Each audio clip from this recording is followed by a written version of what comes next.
all morning on Sunrise here. We're going to be taking a look at National Fraud Awareness Week as we get new information on the biggest scams and their costs to you. Matt McCutcheon is here with some of the ways that you can keep your family safe from all of these crooks. Seems like we hear a new one every day, a way to get ripped off. So many of them. In fact, there's obnoxious robocalls as well. But I got a question for you this morning.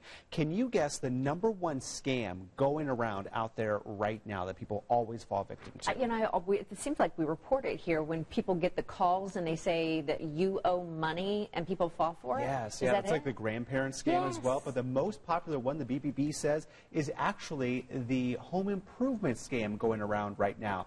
Now, that's also very popular, door to door, as people try to pressure you to buy something. It's especially true after a storm hits, but in this case, it can also include those telemarketers. Thieves like to prey on you when you're at your most vulnerable, or perhaps due to things like age. So to make sure the person or the company and their product or work is legitimate, here's what you need to do.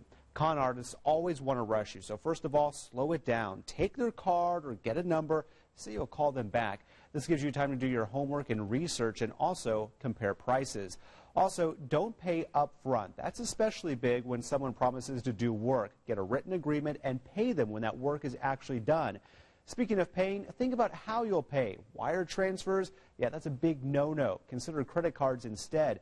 Many of them have built-in fraud protection to protect you and can be a better option. Lastly, check out the person and the company. Do they have a website? Or when you Google them, do you find reviews for them? Well, not everyone does have a website. Reviews are very popular. It seems like we all like to take to Facebook or even Yelp and really sound off with our cheers or jeers. So that's something to look for as well. But we're just beginning our look here at fraud safety tips. We're going to look more into some new information, which is good information for a change, about those obnoxious robocalls coming up a little later. And you bring up that good point about don't pay ahead of time. Doesn't seem like a reputable company is going to force you to pay before they do the work. If they're coming, rushing you and forcing you, that's a big red flag. All right. Thanks, Matt.